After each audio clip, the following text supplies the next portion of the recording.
All right. So the energy that the feminine is experiencing in May is temperance. Ooh la la. Excellent. What a wonderful card of balance and solidarity and union, body, mind, spirit in your everyday experience, feminine.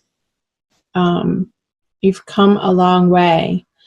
And balancing the different sides of your personality and your desires and areas of life, you are becoming a master. Look at her. Being illuminated and guided by your higher source, by your higher power, and knowing that that is where your strength lies.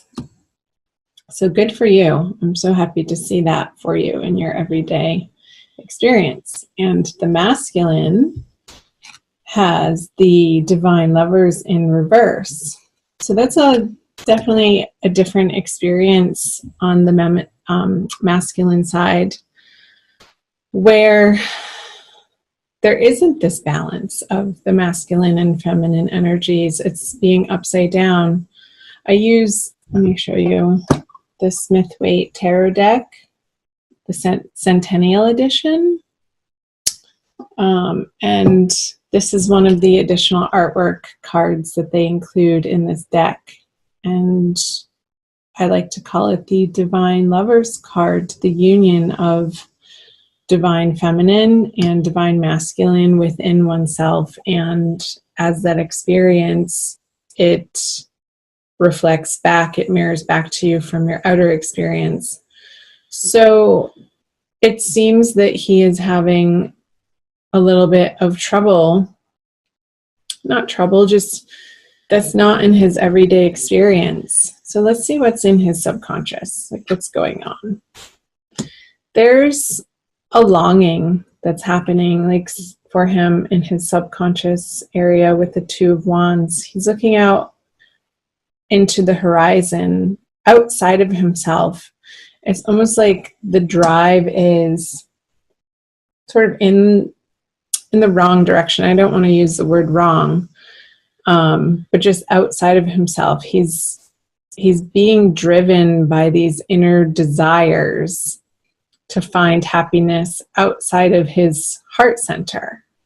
And that's fine. That's okay. It's just not getting him what he wants. This true, solid sense of peace and joy and harmony in his outer world. It's disconcerted. It feels fragmented. Like he doesn't want to own certain parts of his history and his past to be integrated so that it's not a fragmented experience or shoved off to the side as something in his shadow.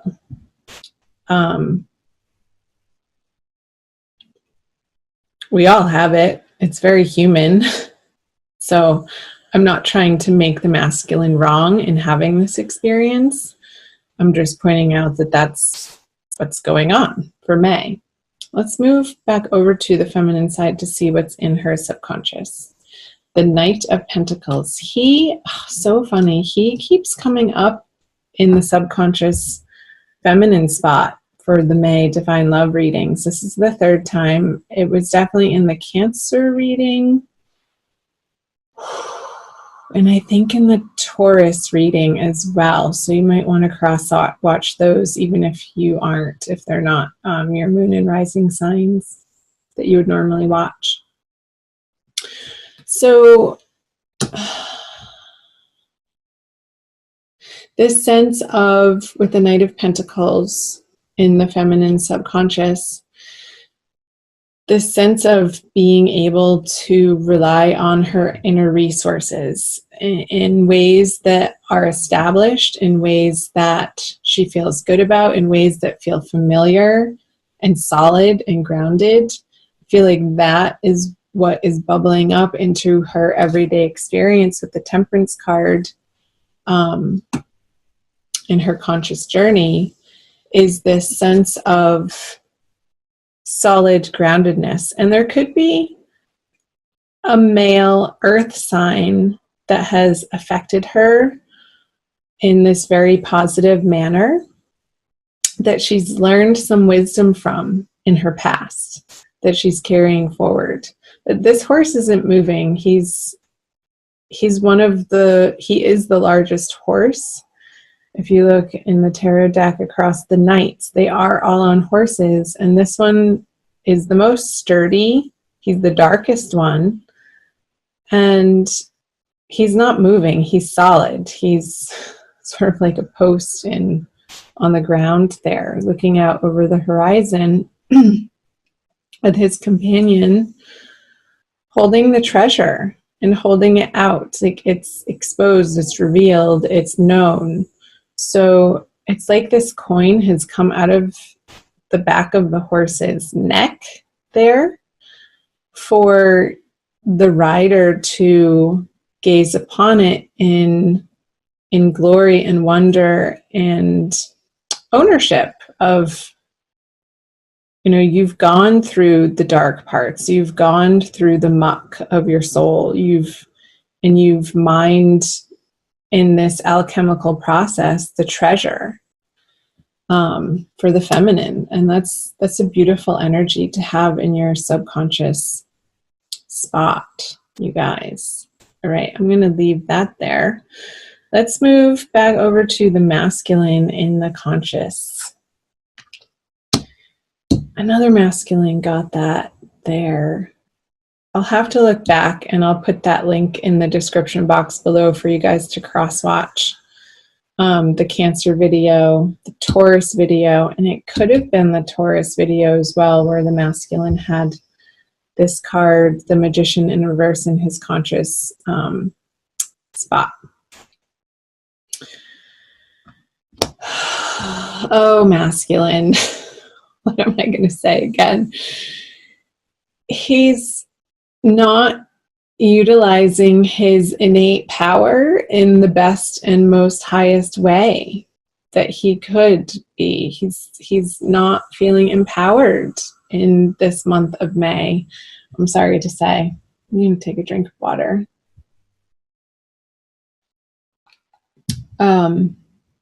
Because it's not coming from within.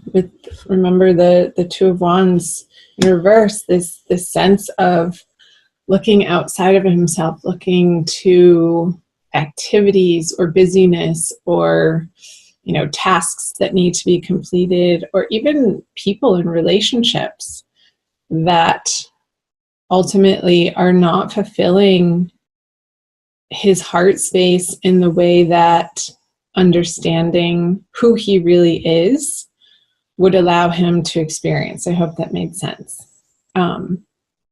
So self-love, essentially. I feel like he's looking for love outside of himself in all of the wrong places, and that's giving him an external experience of feeling disempowered and sort of spinning his wheels. This infinity symbol in reverse, it's like the cycle continues, but it's almost a moot point at this point. He's cycling through the same old habits and patterns, but it's not getting him different results.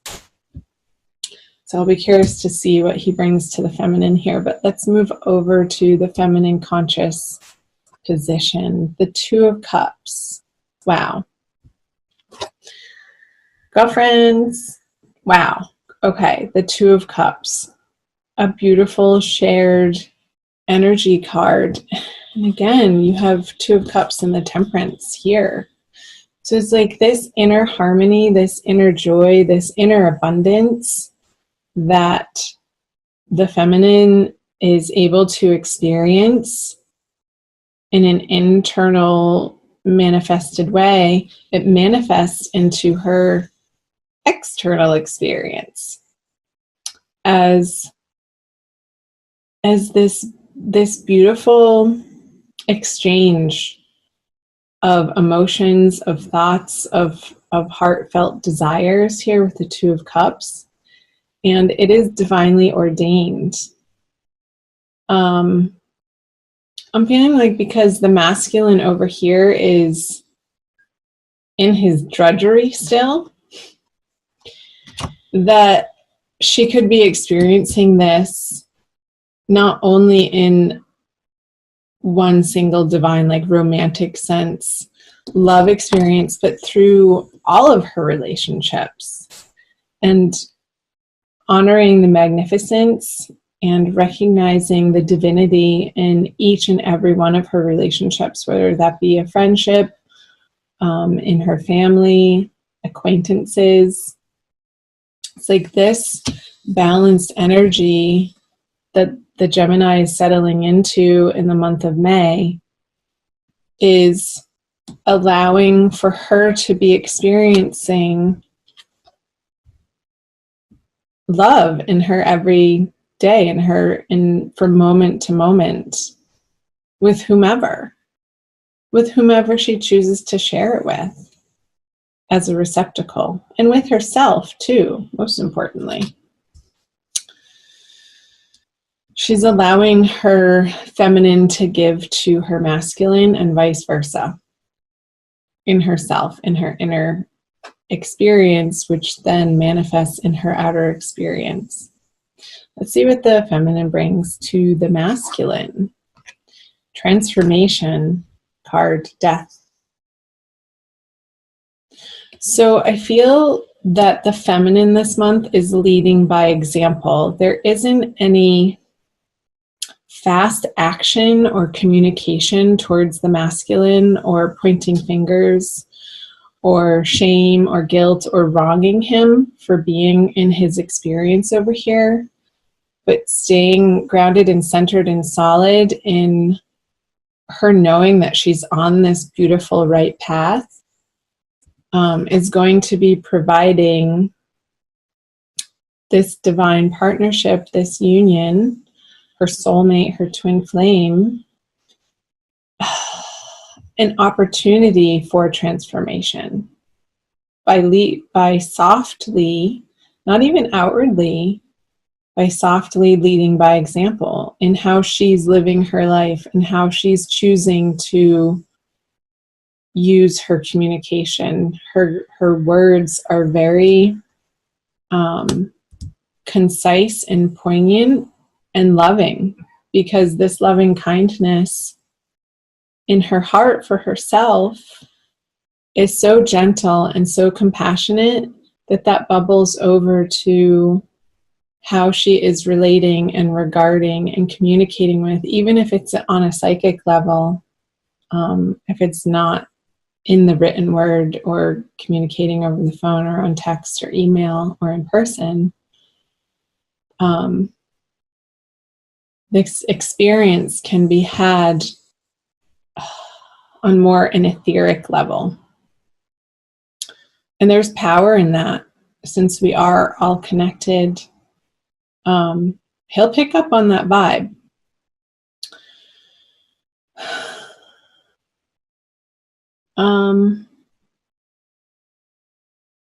Seeing these two suns here, and it's always hard to tell whether they're rising or setting. I feel like in these two cards, they're setting. Let me show you close.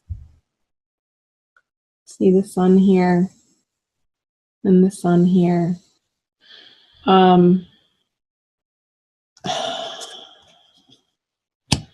So I'm getting this sense of like putting to rest old ego battles. The sun rules our personality and our inner drive and the personality that we put forth into the world. I feel like there's a putting to bed, a putting to rest, some old egoic energies for the feminine Gemini for the month of May. And only in the best possible way do I say that. It's like there's no swords here. There's no arguing. There's no fighting. The thoughts are very kind and gentle and have been transformed in a way that there is no more argumentativeness. The feminine is residing in a very lovely, peaceful, joyous energy in May. I love seeing that. Let's move back over to what the masculine brings to the feminine. The Queen of Pentacles. Interesting. So in this etheric, transformative, soft, loving, kind energy communication that's happening on more of a subtle level, I feel. It's not direct. I don't feel the throat chakra is being vocalized between the two of you right now. But he gets it. It's almost like she's more infusing him with this energy, and the Queen is facing the masculine side of, look, darling, look what you can have. Look at what is within. And it's almost like this Knight of Pentacles is appearing, that coin is appearing over here.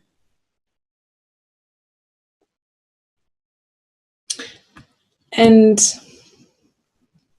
the feminine witnessing or understanding that this is what the masculine is going through in May.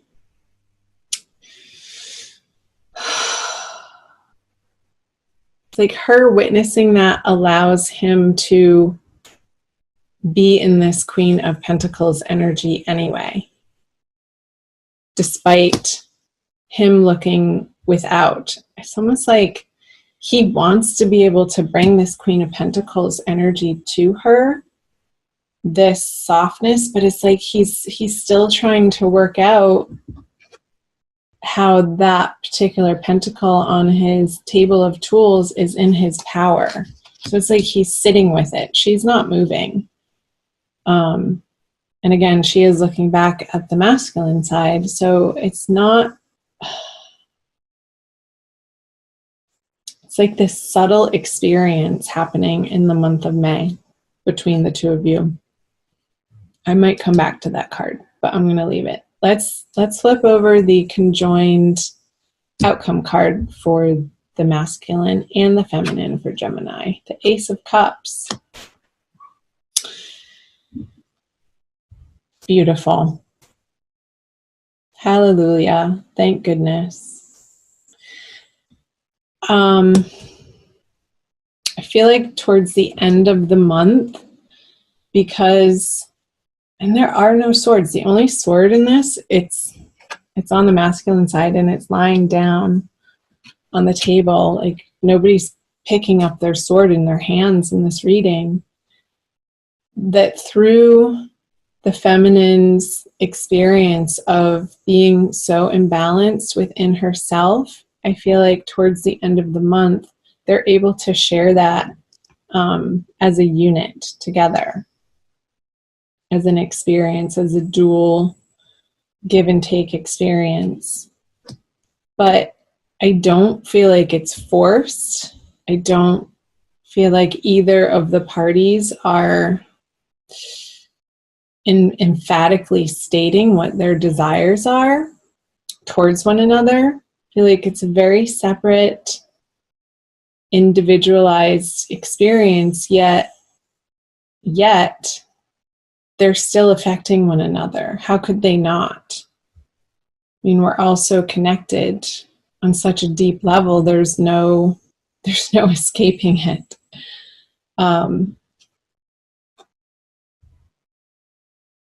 Ace of Cups, the one cup. And it's divinely blessed with this dove here and the offering. And it's a continuous outpouring of authenticity, of divinity, of wanting to give back. It's this flowing, this outpouring outward of love that bubbles up from within. Like that fountain is, you don't see where it's coming from. It's this really sacred place within each of you that makes this possible.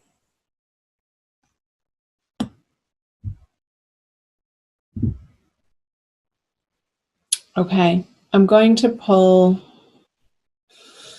an oracle card for you guys. Let's do this one by Alana Fairchild, the Wild Kuan Yin Oracle.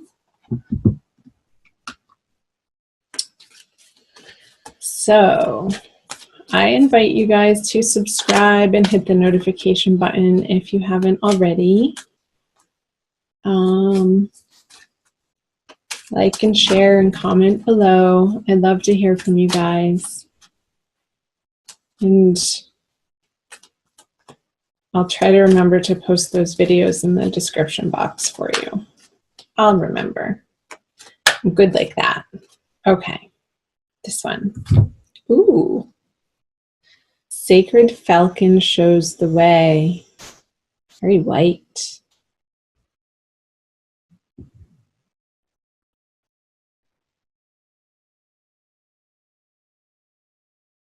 I'll read to you the poem and the guidance. My wisdom is embodied in nature. I speak to you through the language of the natural world. You will understand my guidance for you as you trust in your observations of nature. Look for my signs. My language is symbolic, humorous, clear, and loving. I talk to you every day, my divine wild child. Within you are the wild instincts and loving intuitions that can recognize my signs, the presence of my guiding hand. I am speaking to you. Look, listen, believe. That's exactly the energy that I was picking up on throughout this whole reading. It's like when I said there's no swords, or the only one is in the Magician card and it's lying down. Nobody has the sword in their hand. The language, the words is symbolic. Like I feel like a lot of, most of the love communicated between the two of you this month is through symbols. So the oracle is saying, pay attention.